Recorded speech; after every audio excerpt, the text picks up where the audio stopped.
During America's first human spaceflight program, Project Mercury, the eyes of the world often focused on the launch pads at Cape Canaveral Air Force Station in Florida. 5, 4, 3, 2, 1. Liftoff. All right, liftoff, and the clock is turning. This is Hangar S. The fuel is go. Oxygen is go.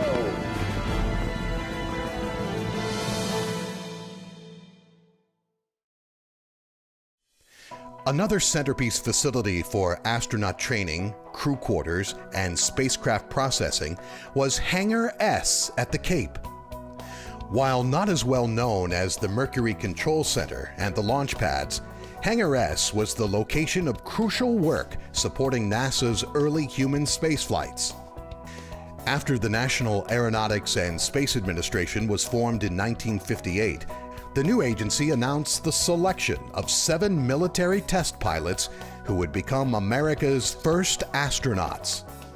Scott Carpenter, Gordon Cooper, John Glenn, Gus Grissom, Wally Schirra, Alan Shepard, and Deke Slayton would soon become household names.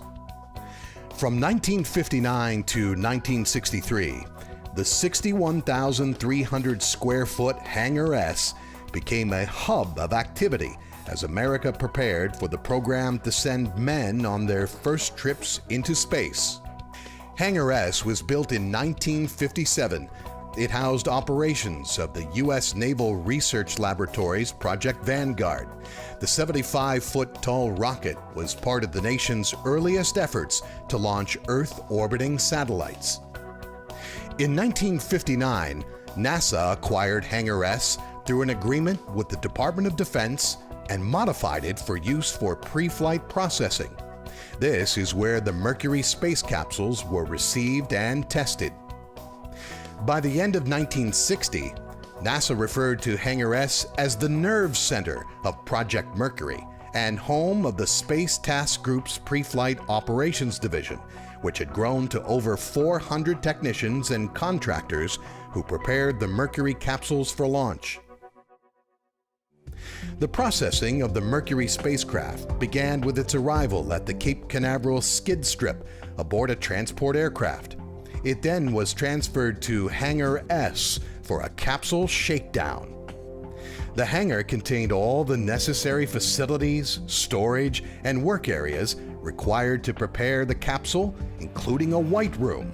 The spotless capsule checkout area was located in the northeast corner of the high bay. Across from the white room was an altitude chamber used for Mercury capsule environmental control system testing and verification in a space-like environment. The altitude chamber allowed engineers and technicians to ensure the capsule would not leak in space, and it also helped verify that the environmental control system, along with other equipment, all worked as designed. Hangar S was the location for final assembly and checkout of the spacecraft's escape tower. Placed on top of the capsule for launch, the tower was designed to pull the capsule clear of the launch vehicle in the event of a mishap on the launch pad or during ascent. It jettisoned from the rocket when a safe altitude had been reached. Once all assembly, checkouts, and testing were complete, the Mercury spacecraft was transported a short distance to Cape Canaveral's Launch Pad 5 to be mounted atop a Redstone rocket for suborbital missions, or to Launch Pad 14 for mating to an Atlas booster for the flights to Earth's orbit. While astronauts prepared for their eventual trips into space, a group of chimpanzees also were undergoing training to ensure humans could withstand the physical strain and G-forces during a rocket launch. The chimpanzees' training began at the Holloman Aerospace Medical Center in New Mexico, but their preparations were completed at Hangar S. The task of responding to lights by flipping a lever would demonstrate that the chimps could not only survive in space, but also perform tasks throughout the flight. The first chimpanzee to fly was named Ham. he launched on Mercury Redstone 2 on January 31st, 1961. During the 16-minute flight, the chimp flew 157 miles high and 420 miles downrange. After his recovery, a happy and healthy ham proved the way was clear for an astronaut to follow about 4 months later. On May 5, 1961, Alan Shepard became the first American to fly in space during a 15-minute suborbital flight. So this was a very significant flight because the country needed this. The whole free world needed this flight at this time. 2 months later, Gus Grissom flew a similar suborbital mission aboard the Mercury capsule he named Liberty Bell 7. Throughout Project Mercury, Hangar S served as not only a spacecraft preparation facility, but it also was the base of operation for the astronauts after they arrived at the Cape, especially in the days and weeks just prior to launch. The astronauts often spent 12-hour days or even longer at Hangar S, rehearsing their missions in the procedures trainer, an exact mock-up of the Mercury capsule's interior. The simulations would help prepare astronauts and ground controllers for the real thing. Climbing into that spacecraft and sitting on the top of the rocket was something we had simulated time and time again. The hangar also was the location of the crew quarters located on the second floor. The astronauts slept, ate, suited up, and underwent medical examinations in the days and weeks before flight. But on occasion, astronauts described the crew quarters as simply austere and uncomfortable. A primary goal of Project Mercury was to determine how humans would respond to trips in the environment of space. So a regular part of preparations for launch were medical exams by the astronauts' medical team. Once the health checkup was complete on launch day, it was time for the complex process of donning the spacesuit that would protect the astronaut in the event of a capsule depressurization. The next step was the astronaut climbing into an apparatus with a seat similar to the Mercury spacecraft. Technicians then checked out the suit to ensure it would pressurize and work as designed. With the suit up complete, it was time to head to the launch pad. In the glare of television lights, the astronaut departed Hangar S for the transfer van. The specially outfitted truck would make the trip to Launch Pad 5 or Pad 14, where the astronaut would prepare for the final countdown. 5, 4, 3, ignition. 3, 2, 1, 0. Roger. Liftoff.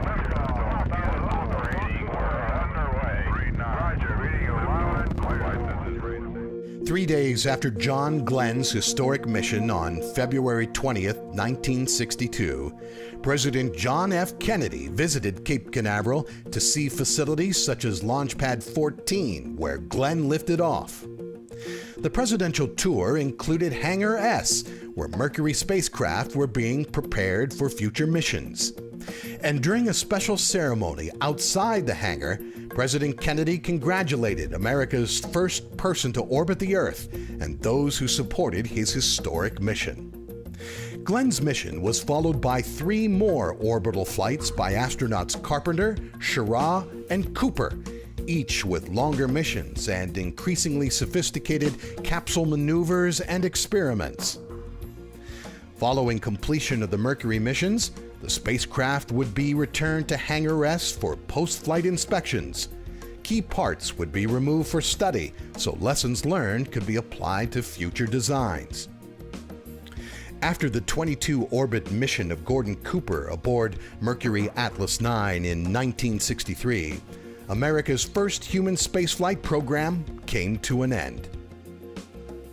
Beginning the next year, Project Gemini would be NASA's bridge from the Mercury missions, learning how to meet President John F. Kennedy's goal to send astronauts to the moon.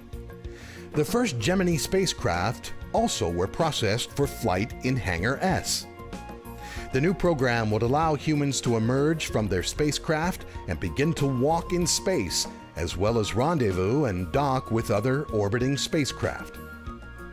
But as NASA began opening new facilities at the Kennedy Space Center on adjacent Merritt Island, Gemini processing moved to the Manned Spacecraft Operations Building, now known as the Neil Armstrong Operations and Checkout Building.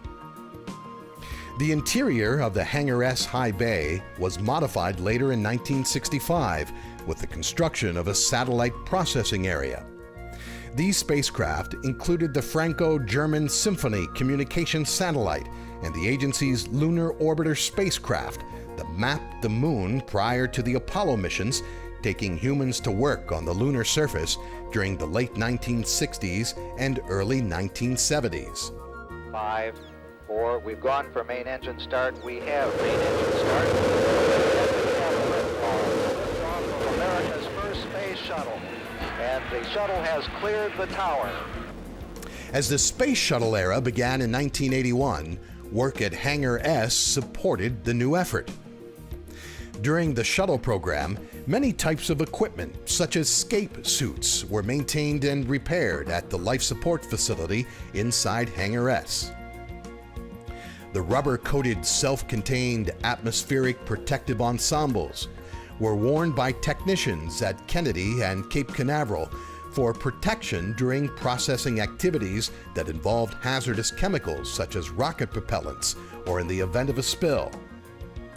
Much of the operational area was used to maintain equipment associated with the retrieval of the shuttle's solid rocket boosters. 2, 1, 0, and liftoff, the final liftoff of Atlantis on the shoulders of the space shuttle. America will continue the dream. Following STS-135, the final space shuttle mission in July of 2011, work inside Hangar S came to an end. Cape Canaveral's Hangar S was America's starting point for human space exploration. NASA at the Kennedy Space Center now has transitioned from a historically government-only launch facility to a multi-user spaceport for both federal and commercial customers. NASA's team on Florida's Space Coast continues to work to meet the nation's spacefaring needs for the 21st century. These advances will include the Orion spacecraft and the Space Launch System super rocket to take humans to distant destinations such as Mars and beyond.